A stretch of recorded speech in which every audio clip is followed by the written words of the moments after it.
Hello दोस्तों, स्वागत है आप सभी का मेरे यूट्यूब चैनल पर। तो आज हम लोग डिस्कस करेंगे BCS 031 का एग्ज़ाम प्रिपरेशन के बारे में। ठीक है, तो देखिए इसका एग्ज़ाम आप लोगों का अभी एक दिन बचा हुआ है या फिर 2 दिन बचा हुआ है एग्ज़ाम देना है आप लोगों को। तो आखिरी दिनों में हम लोग इसको कैसे पढ़ाई करें जिससे जिन लोगों ने अभी तक अच्छे से पढ़ाई नहीं किया है उन लोगों का भी कवर हो जाए, उतना कैसे पढ़ लें। ठीक है, तो देखिए आखिरी दिनों में ना सबसे पढ़ने का बेस्ट तरीका होता है इम्पॉर्टेंट क्वेश्चन। और इम्पॉर्टेंट क्वेश्चन एग्जैक्टली होता क्या है? वही क्वेश्चन ना जो प्रीवियस में आ चुका है, प्रीवियस में कई बार आया है, उसी को इम्पॉर्टेंट क्वेश्चन बोलते हैं। ठीक है, तो मैंने ना डायरेक्ट प्रीवियस ईयर सॉल्व करवाया है। तो मैंने यहाँ पे दिसंबर 2023 का और दिसंबर 2022 का दोनों का मैं प्रीवियस ईयर सॉल्व करवा चुका हूँ। तो अगर आप लोगों ने अभी तक कुछ नहीं पढ़ा है ना, तो अभी अब बाकी सब कुछ छोड़ दीजिए, सिलेबस छोड़ दीजिए, जितना बाकी जगह ध्यान दे रहे वो सब हटाइए और अभी डायरेक्ट आप ये दोनों प्लेलिस्ट को देखना शुरू कीजिए। ठीक है, ये दिसंबर 2023 वाला।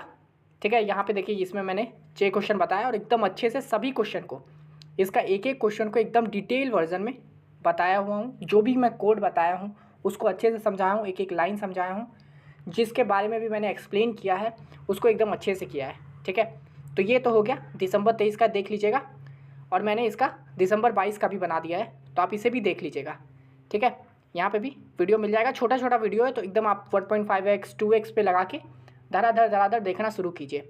एग्ज़ाम से एक रात पहले देख रहे हो तो भी अभी बाकी हर जगह से ध्यान हटा दीजिए। ठीक है, सिर्फ इसी को फोकस कीजिए, सिर्फ इसी पे फोकस कीजिए, बाकी सब कुछ को छोड़ दीजिए। और देखिए यहाँ पे ना ये जो BCS 31 है ना, ये ज़्यादा हार्ड सब्जेक्ट नहीं है, इसमें बहुत ही लिमिटेड टॉपिक्स हैं, मतलब बहुत ही कम है, और आपको उसी में से पढ़ना है। तो जैसे आप लोगों को सेकंड सेमेस्टर में सी प्रोग्रामिंग के बारे में पढ़ा था MCS 11 में, तो ये BCS 31 में ना C++ का एंट्री हुआ है। ठीक है, और देखिए C से C++ में क्या चेंजेस हुआ था ना, तो सिर्फ मेजर एक जो चेंजेस हुआ था वो UPS का चेंज हुआ था। ठीक है, यानी ऑब्जेक्ट ओरिएंटेड प्रोग्रामिंग। तो C++ में ना UPS का एंट्री हुआ। तो इसमें ना UPS से ही रिलेटेड क्वेश्चन पूछे जाते हैं। जिस UPS में जो जो चीज़ नया इंट्रोड्यूस हुआ था वही सब, जैसे UPS का कॉन्सेप्ट मतलब कि एब्स्ट्रैक्शन क्या होता है, इनकैप्सुलेशन क्या होता है, पॉलीमॉर्फिज्म क्या होते हैं। ठीक है, तो इस तरह के क्वेश्चन UPS में नया एंट्री हुआ था, तो वही सब चीज़ का डेफिनेशन पूछता है, कोड पूछ लेता है, पॉलीमॉर्फिज्म का टाइप क्या होता है वो पूछ लेता है, रन टाइम क्या होता है ना, इस तरह के आपको क्वेश्चन पूछा जाता है। तो जब आप लोग ये दोनों प्लेलिस्ट को देख लोगे ना, तो आपका इसी में 90% सिलेबस कंप्लीट हो जाएगा और इसी में से क्वेश्चन आते रहेगा। आप जब ये दोनों भी प्लेलिस्ट को देखने जाओगे, जैसे दिसंबर 23 का देख लोगे और फिर जब दिसंबर 22 का देखने आओगे, तो आपको दिखेगा कि भाई ये तो मैं पहले ही पढ़ चुका हूँ। जैसे यहाँ पे देखिए इनकैप्सुलेशन क्या होता है, पहला क्वेश्चन है ना। एक्सेप्शन क्या होता है, यहाँ पे देखिए एक्सेप्शन क्या होता है, कंटेनर क्या होता है, ये सब जब आप पढ़ लोगे। कंस्ट्रक्टर देखिए यहाँ पे दूसरा क्वेश्चन, कंस्ट्रक्टर क्या होता है ना। मेंबर फंक्शन क्या होता है, टेम्पलेट क्या होता है, ऑपरेटर ओवरलोडिंग क्या होता है, फ्रेंड फंक्शन क्या होता है, इनहेरिटेंस क्या होता है, call by value, call by reference, message passing क्या होता है। तो ये सब टॉपिक एकदम एग्जाम के पॉइंट ऑफ व्यू से बहुत ज़्यादा इंपॉर्टेंट है। यही सब क्वेश्चन इसमें आता ही है, जैसा कि मैंने पहले बताया था।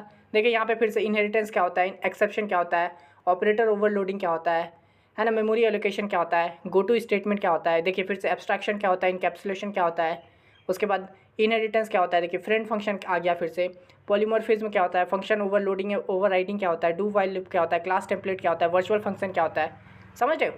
तो आपने ये 2 क्वेश्चन में देखा, इतने ही लिमिटेड टॉपिक्स हैं, आप इसको एकदम अच्छे से पढ़ लीजिएगा। इसका सभी एक एक वीडियो को एकदम ध्यान से देखिए, पूरा देखिए और इन्हीं 2 को फाइनल करिए।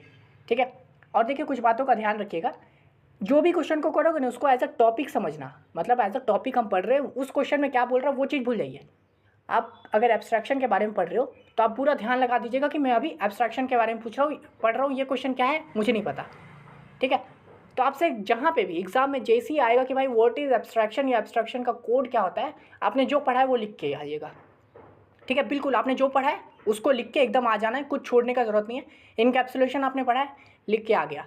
मान लीजिए आपने कोड एक बनाया है ना, आप अगर इनकैप्सुलेशन का डेफिनेशन नहीं जानते हो, मतलब कोड जानते हो, तो वो कोड लिख के आइएगा। समझे? छोड़ के नहीं आना है, एकदम टॉपिक वाइज पढ़ना है और बस दे के आइए। ये दोनों पेपर को देखना है और बाकी आपका आराम से एग्जाम ये वाला हो जाएगा, ज़्यादा हार्ड नहीं है। ठीक है, इन दोनों का प्लेलिस्ट का लिंक आपको डिस्क्रिप्शन में मिल जाएगा। और अगर आप लोगों को यही जो मैं पढ़ाया हूँ इसी का अगर PDF के फॉर्म में चाहिए होगा तो मैं वो भी प्रोवाइड करवा दूँगा। उसके लिए आप मेरे को सिंपली इंस्टा पे मैसेज कीजिएगा। ये फ्री PDF नहीं होगा, ये दोनों पेड PDF होगा, तो मैं आपको वहाँ पे बता दूँगा कैसे पे करना है। आप पे करोगे और मैं ये PDF आपको वहाँ दे दूँगा। ठीक है, तो आप लोग ज़रूर इन दोनों को देखिए। एग्ज़ाम से एक रात पहले ही क्यों देखना, इसको देखना है, उसके अलावा ही बाकी कुछ और कीजिएगा। ठीक है, तो इस वीडियो के लिए इतना ही। मिलते हैं नेक्स्ट वीडियो में, तब तक के लिए धन्यवाद।